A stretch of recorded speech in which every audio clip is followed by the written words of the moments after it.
हर हर महादेव दोस्तों, सावन के लास्ट सोमवार की आप सबको बहुत बहुत शुभकामनाएं।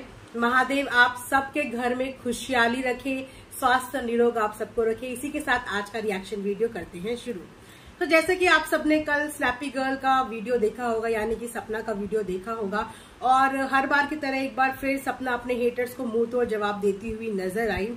वहां पे बहुत सारे लोगों के उनके कमेंट सेक्शन में मल्टीपल टाइप के थॉट्स थे जो उन्होंने सपना के लिए दिखाए थे। कुछ लोग इस चीज को सिंपैथी दे रहे थे, कुछ लोग उसको स्ट्रांग बनने के लिए उकसा रहे थे, कुछ लोग उसको अप्रिशिएट कर रहे थे, और वहीं पे कुछ लोग उसको नेगेटिव कमेंट्स भी कर रहे थे। वेल, ये यूट्यूब है, यहाँ पे पॉजिटिव नेगेटिव हमेशा लगा रहता है। तो जैसे कि आप सब लोगों ने बीते दिनों में नोटिस किया ही होगा कि सपना अपने दुख से उभरती हुई, अपनी लाइफ से फाइट करती हुई धीरे धीरे आगे बढ़ रही है।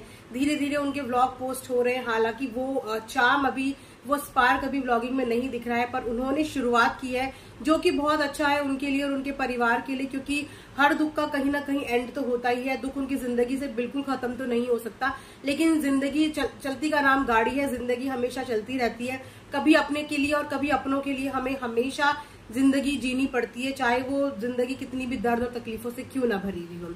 तो इसी तरीके से अपनी व्लॉगिंग धीरे धीरे कंटिन्यू कर रही हैं। साथ ही साथ उन्होंने अभी हाल ही में अंशु का चैनल भी इंट्रोड्यूस किया है कि वो द रॉट वाला जो चैनल है वो अंशु को दे रही है, ताकि अंशु उस पर व्लॉगिंग करे और अंशु उस चैनल को संभाल पाए। तो इन सब चीजों से ये तो पता चल गया है कि फिलहाल सपना के पास कोई भी मैनेजर नहीं है, उन्होंने कोई एडिटर भी नहीं रखा हुआ है। वो अपनी सारी वीडियोस खुद एडिट करती हैं, और शायद इसीलिए उन्हें इतनी ज्यादा प्रॉब्लम हो रही, क्योंकि इतने सारे चैनल्स को एक साथ संभालना और एक साथ रन करना बहुत ज्यादा मुश्किल हो जाता है। बात करते हैं उनके इमोशंस की, तो आपने कल की वीडियो में देखा होगा कि वो फिर से गुस्से में फटकार लगाती हुई लोगों को नजर आई। तो वो कौन लोग हैं जिनको बार बार आके सपना फटकार लगाती है? वो कौन लोग हैं जिनको डायरेक्टली इनडायरेक्टली सपना आके वार्निंग देती है? क्योंकि ये समझ से बाहर है। जहां तक लोगों का शक एक शख्स पे जा रहा था, तो अगर आपने नोटिस किया होगा 3-4 दिन पहले वो ऑलरेडी इस केस से बैकआउट कर चुकी हैं। अब इस चीज के बारे में वो कुछ बात भी नहीं कर रही है, अपनी फैमिली व्लॉगिंग दिखा रही है। तो अब सपना किसको बोल रही है, किसके बारे में बात कर रही है, ये बिल्कुल भी किसी को समझ में नहीं आ रहा है। क्योंकि जब भी कोई चीज खत्म होने की शुरुआत भी होती है, मतलब ऑलमोस्ट खत्म हो चुकी होती है, उसके बाद सपना की एक वीडियो आती है, उस वीडियो के जवाब में फिर सामने से भी एक वीडियो आ जाती है।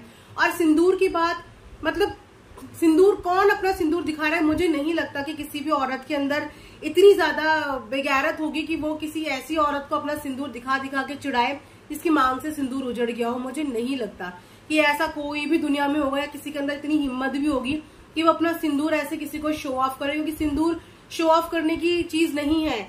सिंदूर तो एक श्रृंगार है, एक औरत का गहना है।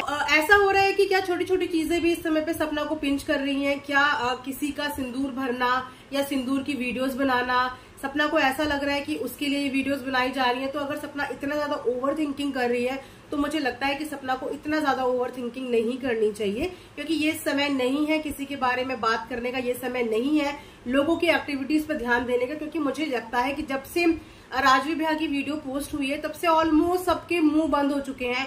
अब कोई है ही नहीं जो उनके बारे में बात कर रहा है, तो अब किसके बारे में आके सपना अपना गुस्सा दिखा रही है? ये तो फिर वही बात हो गई ना कि आके पिन चुभो जाना। तो इस समय पे होना चाहिए कि अपने अंदर वो पावर लाओ, और जितना ध्यान आप लोगों की बातों में दे रही हो ना कि नेगेटिव मेरे लिए क्या बोल रहे हो, उसको इग्नोर करके आगे बढ़ने का टाइम है। क्योंकि आप जानते हो कि जब आपकी फर्स्ट मैरिज हुई थी, उसके बाद जब सेकंड मैरिज हुई थी, तब भी लोगों ने बहुत सारी बातें करी थी, बहुत कुछ बोला था, लेकिन उस समय पे किसी ने भी आपकी फैमिली से कोई भी जवाब नहीं दिया था। तो उसका रिजल्ट क्या हुआ? लोगों ने 1 दिन बोला, 2 दिन बोला, 10 दिन, 15 दिन, 1 महीने, 2 महीने, उसके बाद सब चुप हो गए। लेकिन अगर इसी तरीके से सपना एरोगेंटली या गुस्से में बार बार आती रहेगी, तो लोगों को मौका मिल जाएगा फिर से इन पे बात करने का, फिर से इनको बोलने का। तो ये टाइम जो है सपना को अपना पूरा व्लॉगिंग में देना चाहिए, ताकि अपनी व्लॉगिंग में ध्यान दे, बजाय कि लोग उसके बारे में क्या बोल रहे हैं। क्योंकि अब तो धीरे धीरे मुझे लगता है कि सब लोग चुप हो ही गए हैं, सबको समझ में आ ही गया है कि इस चीज पे बात करने का कोई फायदा नहीं है और अच्छा भी नहीं लगता। थोड़ा सा ना मुझे ये चीज अजीब लगी कि पिछली वीडियो में भी, उससे पिछली वीडियो में भी सपना सिंदूर के बारे में बात कर रही थी, औरतों की मांग भरने के बारे में बात कर रही थी। तो ऐसा ना समझा जाए कि हर चीज सपना के लिए हो रही है या हर चीज उसे चिढ़ाने के लिए हो रही है।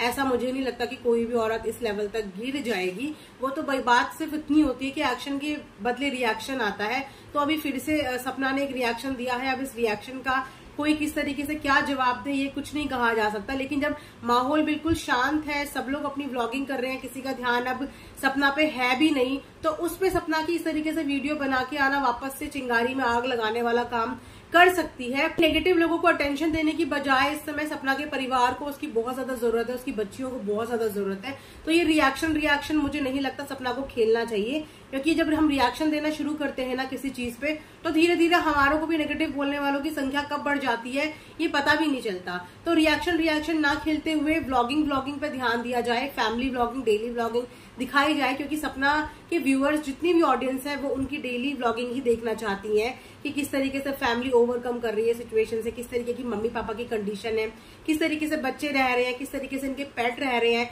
तो वो चीजें देखना ऑडियंस ना ज्यादा पसंद करती है, बजाय सपना के रोने के या लोगों को क्रिटिसाइज करने के। तो ये मेरा एक पॉइंट ऑफ व्यू था, मे बी आप लोगों का कुछ अलग पॉइंट ऑफ व्यू हो। तो आप लोगों के जो भी विचार है, जो भी थॉट्स हैं, आप जो भी इस चीज के बारे में सोचते हैं, कमेंट सेक्शन में जरूर बताइएगा, क्योंकि सबकी राय जाननी और पता होनी बहुत जरूरी है एज अ रिएक्शनिस्ट। सो यहीं पे आज का वीडियो एंड करती हूँ, एंड आई होप कि आप लोगों को पसंद आया होगा। पसंद आया होगा तो like, share and subscribe, and thanks for watching earth mom Dehradun.